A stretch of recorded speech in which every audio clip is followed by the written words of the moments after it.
At ASCO, we presented an update on prophylactic tocilizumab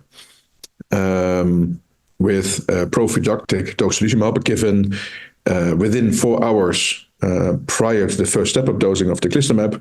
We saw a reduction in cytokine release syndrome to 25%, and this is much lower than the 72% CRS that you see in the MajesTEC-1 study, where there was no prophylactic tocilizumab.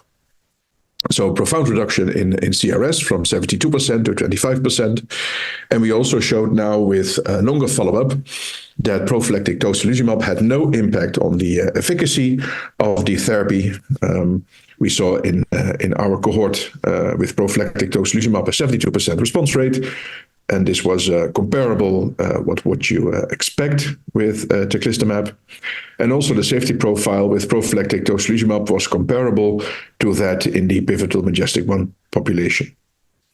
The low rate of CRS is important because with prophylactic tocilizumab, I think we can now much easier treat patients with Teclistamab in the outpatient setting. So the step-up dosing can be done in the outpatient setting, which is more convenient for patients.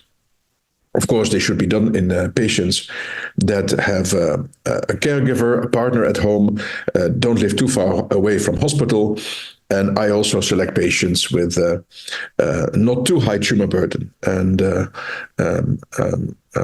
no circulating tumor cells, because in our experience, patients with high tumor burden, rapidly progressive disease, and circulating tumor cells are possibly the patients that still develop CRS despite tocilizumab prophylaxis. But the low rate, 25%, I think is really a step forward and makes it much easier to give Tecli in the outpatient setting.